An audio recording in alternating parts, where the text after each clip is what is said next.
सगळ्यांना माहिती आहे का तुम्ही पत्रकार परिषदेमध्ये येऊन तुमची भूमिका मांडली, प्रश्न विचारला तेव्हा थेट उत्तर दिलं नाही. सुप्रिया सुळेंनी पार्थ पवारांची बाजू घेतली. रोहित पवार एव्हरी ट्विट करतात, त्यांनी या प्रकरणात एकही ट्विट इतक्या दिवसात केलं नाही. तर कुटुंब म्हणून एकूण तुम्ही सगळेजण एकत्र असल्याचं जे चित्र दिसतंय, तर तशी काही चर्चा झाली होती का? आणि माझी कुणाशी पण चर्चा झालेली नाही.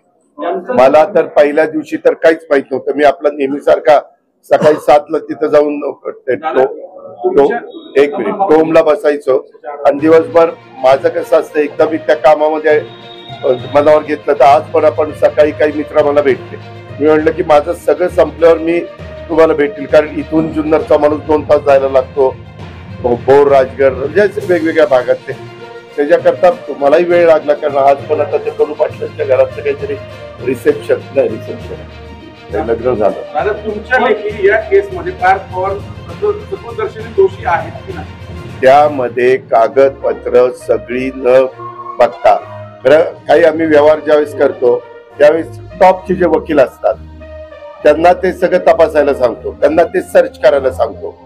आणि त्यांनी ते सर्च आणि तपासलं आणि त्यांनी सांगितलं की नाही बाबा ही जमीन तुम्ही घेऊ शकता, तर आपण पुढे पावलं टाकतो.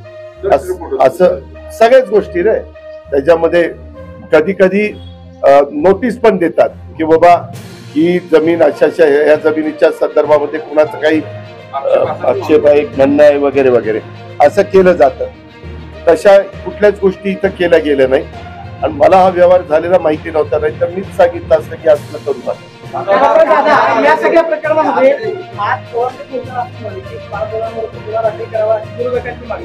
वर्षात म्हणाले की राज्याचे गृहमंत्री सांगू शकतील, मुख्यमंत्री असं म्हणाले की प्रकरण गंभीर आहे, तर मग पार्थ पवारांवर काय दाखल नाही याचं उत्तर गृहमंत्री देतील. मात्र या सगळ्या प्रकरणामधून तुम्हाला अडकवण्याचा किंवा राजकीय दबाव तुमच्यावरती टाकण्याचा प्रयत्न केला जातो असं वाटतं?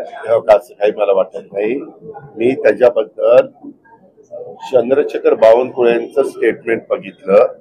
त्यांनी असं सांगितलं की त्या व्यवहारात ज्यांनी कुणी ते रजिस्ट्रेशन केलं कागदपत्र न बघता, ज्यांनी तिथं रजिस्टर्ड ऑफिसमध्ये जाऊन सह्या केल्या, त्याच्यामध्ये 3 लोक त्यांना मिळाली आणि मग त्या 3 लोकांच्यावर त्यांनी FIR केली.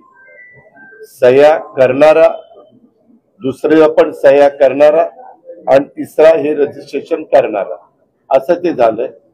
आणि त्याच्यामुळं ही गोष्ट स्वतः रेव्हेन्यू मिनिस्टरनी सांगितलेली मी ऐकली. त्याच्यावर ह्या 3घांच्यावर FIR दाखल झाला. आकडे जे त्या आकड्यांमध्ये पार्थ पवार 99% आणि 1% दिग्विजय पाटील त्यांना ते अधिकार दिलेले होते व्यवहाराचे. मात्र त्यांच्यावरती 99% जे 99% मालक आहेत त्यांच्यावरती कुठली कारवाई झालेली आणि 1% मालक आहेत त्यांच्यावर कारवाई झाली. त्यामुळे पार्थ पवारांवरती कारवाई करावी अशी मागणी अंबादास दानवे केली. ज्यावेळेस चौकशी करतात, अंबादास दानवे हे विरोधी पक्ष नेते होते माजी, यांना निवडणुकीच्या काळामध्ये अशा कुठल्या बातम्या मिळाल्या की त्याला खतपाणी घालणं हे त्यांचं काम आहे. त्याच्यावर ते त्यांच्या पद्धतीनं म्हणणार. शेवटी सरकारचे प्रमुख आणि प्रशासन हे कायद्याच्या नियमाच्या चौकटीमध्ये पुढे जातं. उद्याच्याला चौकशी झाल्यानंतर दूध का दूध पाणी का पाणी पुढे होईल ना. इव्हन एकनाथराव शिंदेंनी पण तेच सांगितलंय किंवा त्यांना विचारलं तुमच्यासारख्या पत्रकार मित्रांनी, एकदा चौकशी होऊ द्या आणि चांगली टीम लावलेली आणि कुठेही सरकारने त्याच्यामध्ये FIR करायला दिरंगाई लावली. तुम्ही बघा सगळ्या गोष्टी तातडीनं त्याच्यामध्ये केलेल्या आहेत. काल तुम्ही घोषणा केली की व्यवहार रद्द झाल्याची माहिती तुम्हाला दिली गेली, पण प्रत्यक्षात तो व्यवहार रद्द झालेलाच नाही असं मतदान शुल्क कार्यालयाने सांगितलं. मला काल तशी बातमी कळली गेली म्हणून मी तुम्हाला सांगितलं. तिथं जाऊन त्यांनी सह्या केल्या म्हणून कळलं. आता ते कळल्यावर मी सांगितलं. आता त्याच्यामध्ये काय झालं पुढं काय नाही झालं, आज सुट्टी आहे, उद्या सुट्टी आहे आणि आता चौकशी होणार आहे. त्याच्यावर चौकशी करणारी समिती महत्वाची आहे, ती आता याच्यात बारकाईने चौकशी करेल. आता यातल्या दोन्ही गुन्ह्यांमधला गंभीर विषय हा आहे की या दोन्ही ह्या सरकारच्या मालकीच्या जमिनी आहेत, दुसऱ्यावरती सरकारचा कब्जा हक्क आहे आणि अजूनपर्यंत तो व्यवहार झाला त्यांना जमिनीत हे पण मिळालं नाही, पोझिशन पण मिळालं नाही आणि त्यांना तिथं जाताही आलेलं नाही. पजेशनचा प्रयत्न झाला होता माझ्या माहिती मे मध्ये. पजेशन झालंय का? नाही, पण प्रयत्न झाला होता. प्रयत्न झाला होता. प्रयत्न अंती परमेश्वर. मला ते आज पजेशन नाही एवढंच मला माहिती. हो, तू म्हणतोय ते बरोबर आहे. त्याच्यामुळं आपला सरकारचा जो रजिस्टर आहे, त्याच्या ऑफिसचा जो ऑफिसर आहे, त्यांनी ते थांबवायला पाहिजे होतं ना. असे तर व्यवहार होताच का म्हणून.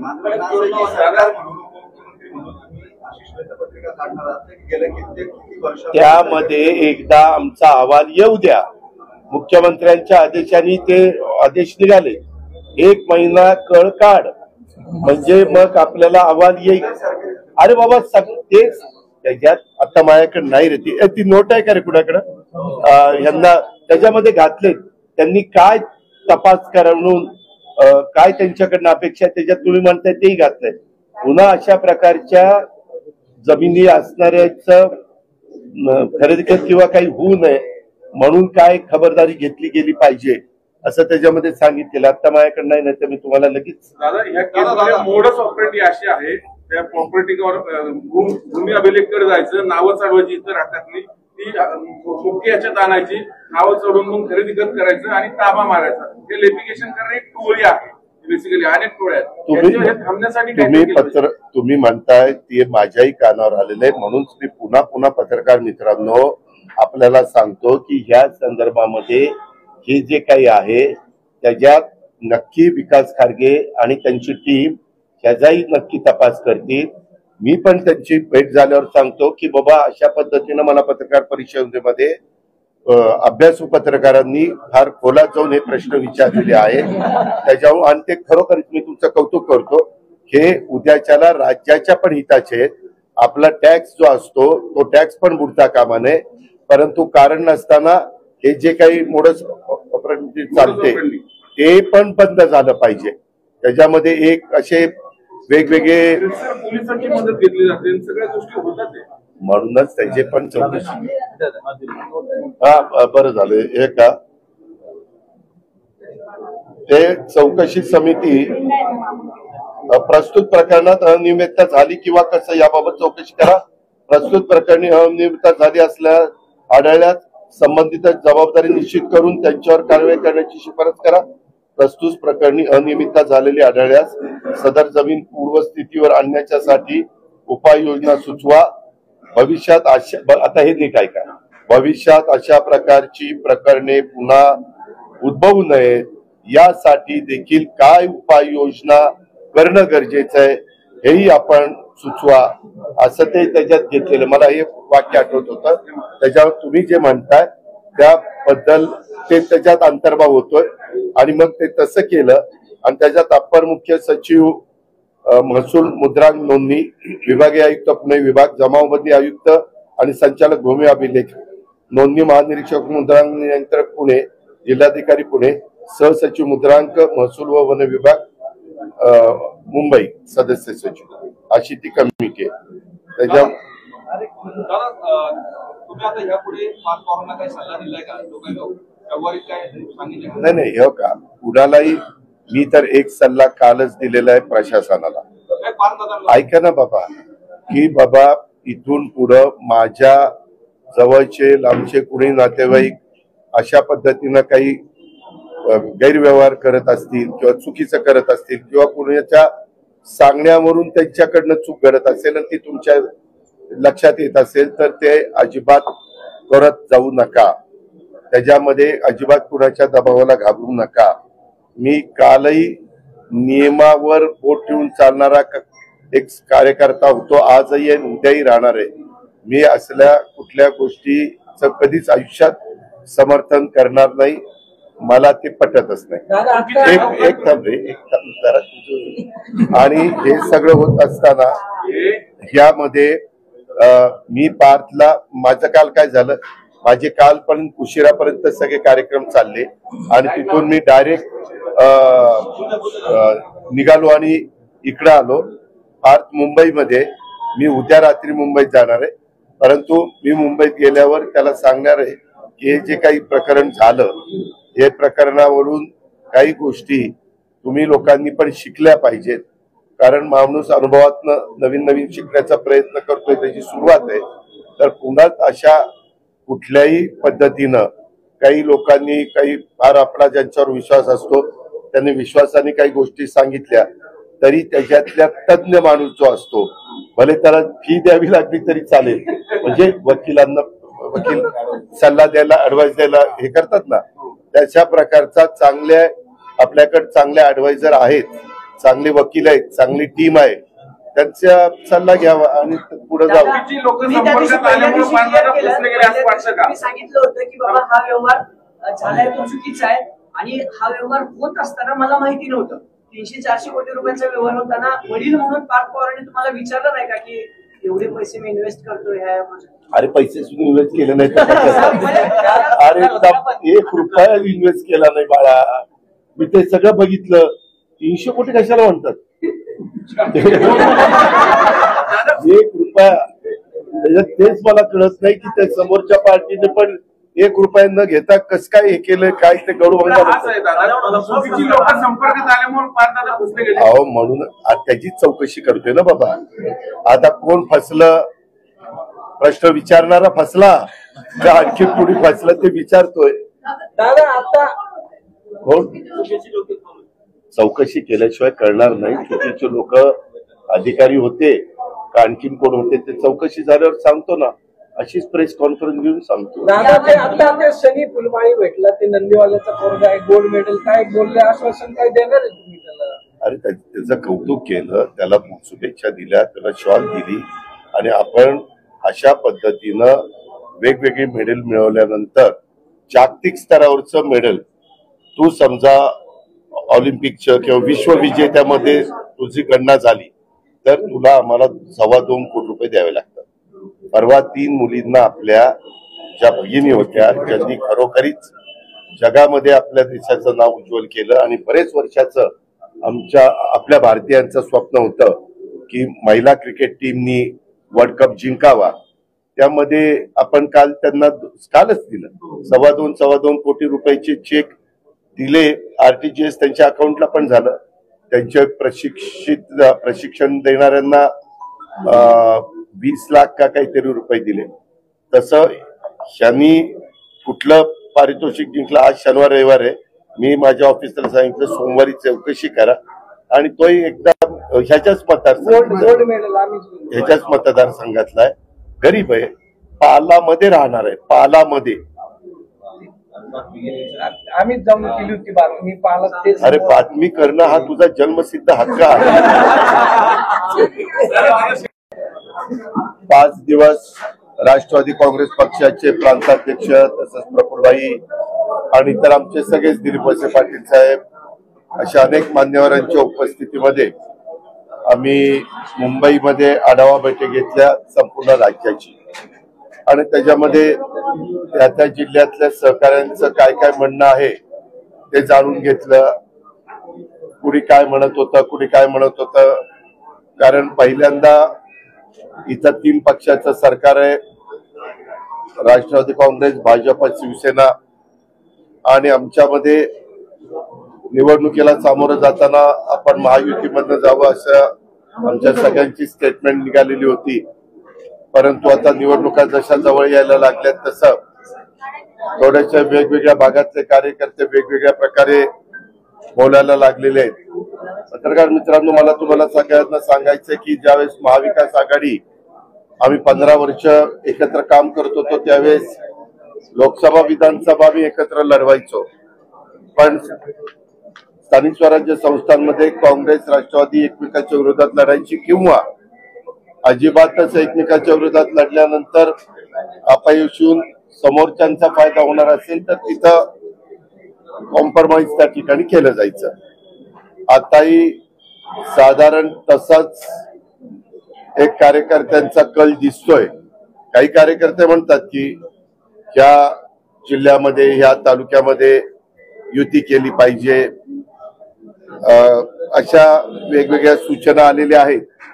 त्याच्याबद्दल स्थानिकांनाच तो अधिकार द्यायचा आम्ही ठरवलेला आहे आणि मी माझ्या जिल्ह्यात म्हणजे पुणे जिल्ह्याचा आढावा घेतला आणि पुणे आणि पिंपरी चिंचवड शहराचा, तर त्याच्यामध्ये पण साधारण आपल्याला प्रत्येक तालुक्यामध्ये वेगवेगळा मतप्रवाह मला जाणवला.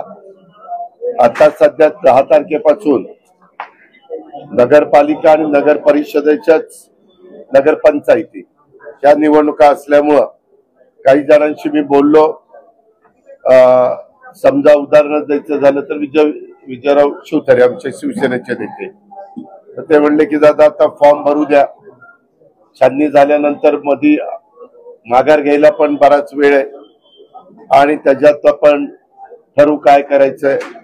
10 तारखेला फॉर्म भरायचे असेल तर एबी फॉर्म 17 तारखेच्या आतमध्ये द्यायचे. व्हॅलिडिटी सर्टिफिकेटला कास्ट सर्टिफिकेट लागणार फॉर्म भरताना, परंतु व्हॅलिडिटी सर्टिफिकेटला राज्य सरकारने 6 महिन्याची मुदत दिलेली. निवडून आल्यानंतर आम्ही साधारण ही भूमिका घेतली की जे सन्माननीय सदस्य स्थानिक स्वराज्य संस्थांमध्ये निवडून येतील त्यांना आपल्याला 6 महिन्याच्या आत व्हॅलिडिटी सर्टिफिकेट प्राधान्याने मिळवून द्यायचं. अशा वेगवेगळ्या प्रकारे साधारण आम्ही ठरवलेलं आहे.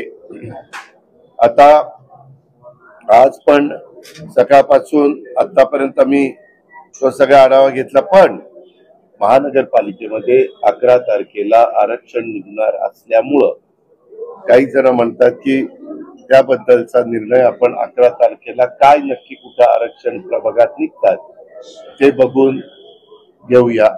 त्याच्यामुळे मी पुन्हा बुधवारी वेळ द्यायचं ठरवलेलं आहे, कारण मंगळवारी आमची कॅबिनेट असते. त्याच्यावर सोमवार मंगळवार माझा मुंबईमध्ये जाईल, पण बुधवारी मी पुन्हा पुण्या पिंपरी चिंचवड आणि काही बाबतीमध्ये मी काही मेळावे आणि काही इंटरव्ह्यू घ्यायला सांगितलेले.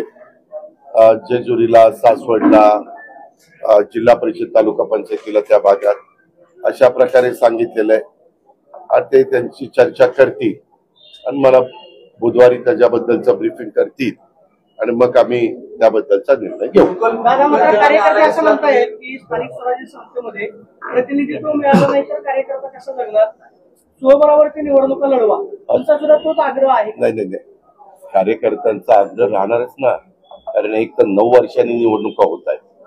आता 9 वर्ष म्हणजे 1 वर्ष कमी, एक अख्खी बॅच बाजूला गेली ना. मग सुरुवातीचा 2017ला निवडून आलेला एखादा सहकारी आज 2025ला उभं राहायचं म्हणतोय, पण त्या मधल्या 9 वर्षात बरेच नवीन कार्यकर्ते पण तयार झालेत, बरंच पाणी वाहून गेलेलं आहे, बरेच काही राजकीय बदल झालेले आहेत, काही वेगवेगळ्या पक्ष देखील निर्माण झालेले आहेत, असं सगळं घडलेलं आहे. आम्ही साधारण हे सगळं करत असताना निवडून येण्याची क्षमता, ज्याला आपण इलेक्टिव्ह मेरिट म्हणतो, ते बघून तिकीट द्यायचं असं तत्वता ठरवलं. स्थानिक आघाड्यांच्या बाबतीत तुम्ही म्हटले की स्थानिक स्तरावरती निर्णय होतो, तर एनसीपी एसपी बरोबर सुद्धा अनाउन्स केलं पाहिजे असं काही कार्यकर्त्यांचं म्हणणं, तसं काही होईल का? तो नवा फॉर्म्युला जे म्हणतात दोन्ही महापालिका किंवा जिल्हा परिषद आता त्याबद्दल एकदा आरक्षण निघेपर्यंत बोलणं हे फार काहीच ठरेल आणि आम्ही महायुतीमध्ये आहोत. आता काही बाबतीत तुम्हाला आठवत असेल पाठीमागे देखील आघाडीच्या काळात तेच विचारलं होतं, 2.5 वर्षाच्या करता पुढे पॅटर्न झाला होता. शेवटी कसं असतं पत्रकार मित्रांनो, तिथली परिस्थिती, तिथं असणारे आज महायुतीतले 3 पक्ष आहेत, त्याच्यातला जो पक्ष पॉवरमध्ये तो इतर दोघांशी कसा वागतो त्याच्यावर पण बरंच अवलंबून असतं. तिथला लोकप्रतिनिधी कसा वागतो. काही जण फार टोकाचं निवडून येऊन मदत घेतात आणि निवडून आल्यानंतर अजिबातच विचारत नाही. तर तिन्ही पक्षांच्या बाबतीमध्ये घडतं, म्हणजे कुठल्या एका पक्षाला किंवा त्या निवडून आलेल्या व्यक्तीला जबाबदार धरत नाही. पण ह्या घटना घडतात, त्याच्यामुळे इतक्या लवकर अशा बद्दलचं मत व्यक्त करणं फार घाईचं. पण दादा या बाबतीत ना बैठका देखील झाल्यात असं कळतंय. तुम्ही राष्ट्रवादीच्या नेत्याच्या स्थानिक लेवलला काही बैठका झाल्यात का त्यांच्या पक्षाकडून आणि आपल्या पक्षाकडून काही? की काय? आणि नाही, मला आज तसं कोणी सांगितलं नाही. मी अंदाज घेतला, परंतु मला तुम्ही म्हणताय तसं सांगितलं नाही. मी बुधवारी मी आल्यावर नक्की याबद्दलचा विचार. नाही, मात्र पवार साहेब बोलताना असं म्हणाले की भाजप सोडून कोणाशी युती चालेल. हो, मी पेपरला ते वाचलं. मग पवार साहेबांनी एक हात पुढे केला असं म्हणायचं की नाही, पवार साहेब इतकी मोठी व्यक्ती आहे, इतका त्यांना प्रचंड मोठा अनुभव आहे राजकीय क्षेत्रातला, आणि नेहमीच सगळेजण त्यांच्याकडे आदराने बघतात. म्हणजे सर्वच राजकीय पक्ष. आम्ही आता देवेंद्रजी वगैरे पण ज्यावेळेस बोलत असताना आम्हाला ते जाणवतं. परवा पण कोल्हापूरच्या कार्यक्रमामध्ये आपल्या बाळासाहेब जाधवांचा कार्यक्रम झाला, तेव्हा पण मी सगळं बारकाईनं, तुम्ही जसं बारकाईने बघता तसं मी बारकाईने बघत पण होतो, ऐकत पण होतो. त्यावेळेस पण तसं मला जाणवलं. नंतर ते म्हणाले की आज देश पातळीवर जे वरिष्ठ सर्वात नेते आहेत त्याच्यात जे अर्धा नेत्यांची नावं घेतली जातात त्या पवार साहेबांचं साहजिकच नाव वरच्या क्रमांकावर असतं. पण दादा, तुमची इच्छा आहे का साहेबांच्या सोबत? मी तुम्हाला सांगितलं ना, बुधवारी त्याच्या संदर्भामध्ये शेवटी लोकशाहीमध्ये आमचे कार्यकर्ते काय, बहुमतांचं काय मत आहे ते फक्त जाणून घेऊन त्याच्याबद्दलचे निर्णय होतात. आणि मी मागं काही वेगवेगळे दाखले पण दिलेले. इतक्या लवकर त्याबद्दलचं मत व्यक्त करणं फार घाईचं ठरेल. तुम्ही बोलवलं होतं, 2 महिला नेत्यांचा वाद गेल्या अनेक दिवसापासून चालू आहे, चाकणकर वर्सेस टोंबरेंनी तर आंदोलन देखील केलं की राजीनामा द्या. त्या वादावर कसं पडदा टाकला? नाही, त्या वादावर मला नंतर असं कळालं की त्या दोघींनी पण एकमेकाच्या विरोधामध्ये कंप्लेंट केली. तर माझी आज सीपी मला भेटायला आले होते, खडसे म्हणून. मध्ये काही घटना पुण्यामध्ये काही गोळीबार वगैरे, गोळीबार नाही म्हणजे तुम्हाला जे त्याला नाव द्यायचंय ते द्या, तशा घटना घडल्या. म्हणलं हे काही बरोबर नाही. पुणे विद्येचं माहेरघर, सांस्कृतिक शहर, राजधानी म्हणून ओळखली जाते. या सगळ्या गोष्टी असताना पुणेकरांना हे अजिबात आवडत नाही. तुम्ही कुणाचाही मुलायचा ठेवू नका. कुठलाही राजकीय कुणाचा दबाव जर तुमच्यावर असेल तर त्यालाही तुम्ही अजिबात महत्व देऊ नका. तुमच्या सद्विवेक बुद्धीला स्मरून संविधानाने, कायद्याने, घटनेने जे सांगितलेलं आहे जरा पाणी ते करण्याचा प्रयत्न करा, असं मी त्यांना सांगितलं. आणि म्हणलं मला पण एक लोकप्रतिनिधी म्हणून हे आवडत नाही. शेवटी माझी पण भूमिका म्हणलं स्पष्ट असते.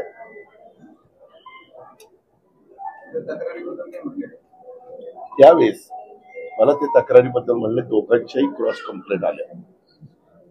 म्हणलं त्याच्यामध्ये एखाद्या लेडी ऑफिसर जरा इम्पार्शियल, म्हणजे चांगल्या पद्धतीने, प्रत्येकाची एक प्रतिमा असते ना, चांगल्या अधिकारी, सगळे चांगले अधिकारी असतात, पण त्यातल्या त्यात चांगले ते महिला अधिकारी असतील, तिला त्यांचा तपास करायला द्या. कारण दोघी वेगवेगळे सांगतात, दोघींच्याकडे वेगवेगळे व्हिडिओ, दोघींच्याकडे वेगवेगळे सोशल मीडियामध्ये एकमेकाला ट्विट केलेलं असं काही काही बरंच आहे.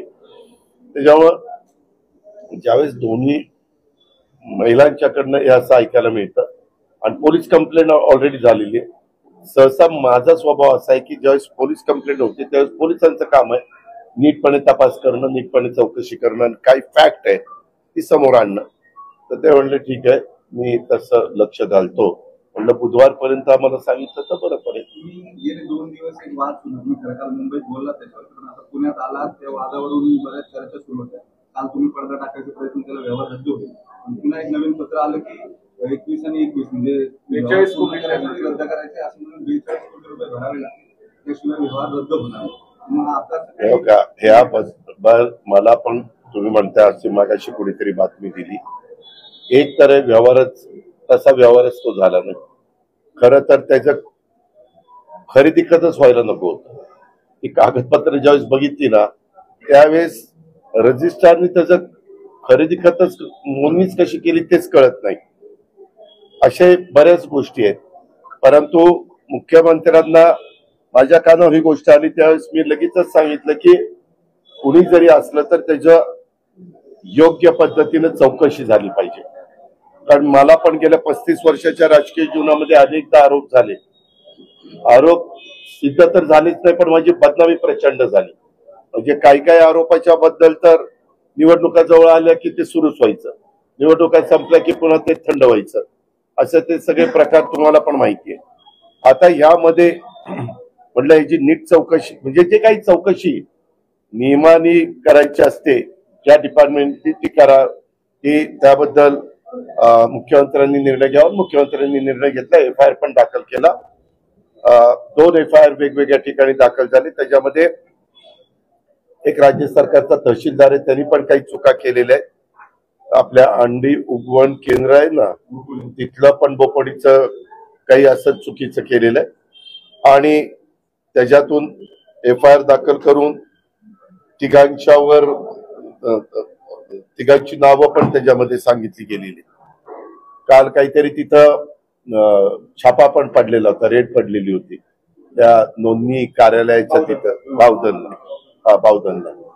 तर ते त्यांच्या पद्धतीनं कामाला लागले आणि मला वाटतं ऍडिशनल चीफ सेक्रेटरी रेव्हेन्यू आपले पुणे विभागीय आयुक्त, महसूल आयुक्त, जिल्हाधिकारी, नंतर जमावबंदी आयुक्त, जॉईंट असे IGR, ते असे वेगवेगळे लोकांची कमिटी केलेली आहे आणि त्यांना 1 महिन्याची काहीतरी मुदत दिलेली आहे आणि काय त्यांनी तपासायचं हेही सांगितलेलं आहे. कारण पुन्हा अशा प्रकारचे व्यवहार होऊन त्याच्यामध्ये शासनाचं पण नुकसान होता कामा नये किंवा जे व्यवहार करताच येत नाही, त्याची नोंदणीच होऊ शकत नाही कागदपत्रावरून, ते पण करण्याच्या बद्दलचं धाडस काहींनी दाखवलेलं आहे. ते कशामुळे दाखवलं, त्याच्यामध्ये कुणी फोन केलाय का, कुणी दबाव आणलाय का, अशा पद्धतीनं ते सगळं तपास करायला सांगितलेलं आहे आणि त्याबद्दलचा आदेश पण काढला. म्हणजे शासनाचा जो आदेश निघतो ते एक कॉपी, एक मुख्यमंत्र्याला जाती, 2 DCM ला जाते, असे रेव्हेन्यू मिनिस्टर जाते, त्याची कॉपी पण मला मिळाली. त्याच्यावर त्यांनी त्यांचं काम सुरू केलेलं आहे. आता आपल्याला त्याची चौकशी झाल्यावर वस्तुस्थिती कळेल.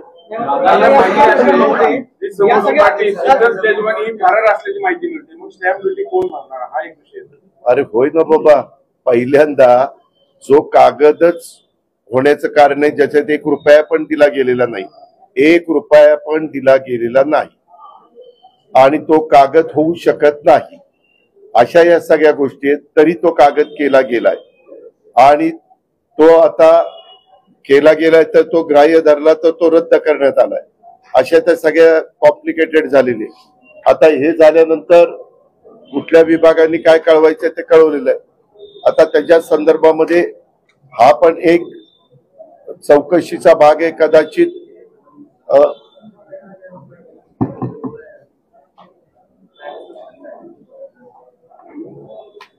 तहसीलदार पुणे शहर कोण सूर्यकांत येवले यांचे कामकाजाच्या अनियमिततेबाबत खडक पोलीस स्टेशन येथे दाखल FIR मध्ये नमूद बोपोडी येथील ऍग्रिकल्चर डेअरी जमिनीच्या बाबत तिथं आमच्यातलं तर कुणाचा संबंध नव्हता, परंतु काही मीडिया चॅनल्सनी त्याच्यामध्ये आमच्याही कुटुंबाचा तिथं उल्लेख केला, चुकीची बातमी ती चालवली. माझे एवढी मान्य आहे, परंतु त्यांनी इकडच्या ह्याचा इकडचा दाखला दिला. तसं बघितलं तर त्या व्यवहाराशी त्यांचा दुरान्वय देखील काडीचा नकाचा पण संबंध नाहीये. माझी एवढीच विनंती आहे, जे खरं असेल ते दाखवा, परंतु जे खरं नसेल त्याच्यात बदनामी करू नका. या प्रकरणानंतर सरकारी जमिनीवरती इतर हक्कांमध्ये नावं चढवायची आणि मग त्याचे पॉवर ऑफ अटर्नी करून घ्यायचं, आपल्याला खरेदी करायच्या, अशा बऱ्याच तक्रारी ज्या आहेत त्या येत आहेत. या तेजवानीचे जे नाव येते त्यांनी पण असं खूप प्रकरण केल्याचं आता समोर येतं. यामध्ये आम्हाला अशी माहिती मिळाली की हे प्रकरण त्यांनी 2005 का 2006लाच पॉवर ऑफ अटर्नी घेतली, म्हणजे 19 वर्षापूर्वी का 5 CR म्हणजे करोडला घेतली. अशा या सगळ्या गोष्टी आहेत. पण आता चौकशी केल्यानंतर त्याच्यातली काय वस्तुस्थिती, कारण जे चौकशीमध्ये अधिकारी नेमले ते अतिशय स्वच्छ प्रतिमेचे आणि प्रशासनामध्ये चांगली इमेज असणारी आहे. त्याच्यामुळे त्याबद्दल आता आपल्याला महिनाभर थोडस मला असा प्रश्न होता की राज्य सरकार या हा संदर्भामध्ये काही त्या धोरण ऐका ना घेऊन बाहेर ते मला आता माझी ती नोट नाहीये, नाही तर मी तुम्हाला दाखवलं असतं. राज्य सरकारनी पण त्यांनी काय काय चौकशी करावी अशा प्रकारच्या ह्याची पुनरावृत्ती परत होऊ नये म्हणून कुठल्या कुठल्या डिपार्टमेंटनी जी काळजी घ्यायची त्याच्याही बद्दल त्यांनी चौकशी करून अहवाल द्यायला सांगितलं. आता या सगळ्या संपूर्ण राज्याला प्रकरणात तुमच्या बँक कामाची नोटची भरली पद्धत नाही म्हणून माहिती आहे. गुन्हा दाखल मात्र झाला. मात्र जो मूळ बोगस दस्ता आहे त्या प्रकरणात कुठल्याही पद्धतीचा अजून गुन्हा दाखल झाला नाही. अर्थात जिल्हाधिकाऱ्यांनी तसं स्वतःहून त्यांची चौकशी समिती नेमली आहे. बोगस दस्ताच्या संदर्भात ऐका ना, गुन्हा दाखल करण्याचं अपेक्षित होतं. त्याच्यामध्ये आता चौकशी नेमलेली आहे. आता जो रेव्हेन्यू डिपार्टमेंटचा बॉस आहे प्रशासनामधला तेच प्रमुख आहे. त्यांच्या खूप अंडर खाली जिल्हाधिकारी येतात, खूप खाली, म्हणजे अशा सगळ्या गोष्टी आहेत. त्याच्यामुळे आता त्या संदर्भात त्याची सगळीच माहिती इत्थंभूत सीएम साहेबांनी पण ह्याच्यामध्ये अतिशय कडक भूमिका घेतलेली आहे. दादा, तुमच्या कामाची पद्धत सगळ्यांना माहिती आहे. काल तुम्ही पत्रकार परिषदेमध्ये येऊन तुमची भूमिका मांडली. प्रश्न विचारला तेव्हा थेट उत्तर दिलं नाही. सुप्रिया सुळेंनी पार्थ पवारांची बाजू घेतली. रोहित पवार एरवी ट्विट करतात, त्यांनी या प्रकरणात एकही ट्विट इतक्या दिवसात केलं नाही. तर कुटुंब म्हणून एकूण तुम्ही सगळेजण एकत्र असल्याचं जे चित्र दिसतंय तर तशी काही चर्चा झाली होती का? आणि माझी कुणाशी पण चर्चा झालेली नाही. मला तर पहिल्या दिवशी तर काहीच माहित नव्हतं. मी आपला नेहमीसारखा सकाळी 7ला तिथं जाऊन एक मिनिट टोमला बसायचो आणि दिवसभर माझं कसं असतं, एकदा मी त्या कामामध्ये मनावर घेतलं तर आज पण आपण सकाळी काही मित्र मला भेटले. मी म्हणलं की माझं सगळं संपल्यावर मी तुम्हाला भेटेल, कारण इथून जुन्नरचा माणूस 2 तास जायला लागतो, भोर राजगड म्हणजे वेगवेगळ्या भागातले. त्याच्याकरता मलाही वेळ लागला, कारण आज पण आता ते कडू पाटलांच्या घरातलं काहीतरी रिसेप्शन आहे. बेधडक आणि रोखठोक बातम्या पाहण्यासाठी करकम सुपरफास्ट न्यूज चॅनलला सबस्क्राईब करा व बेल आयकॉनवरती क्लिक करून नोटिफिकेशन ऑन करा.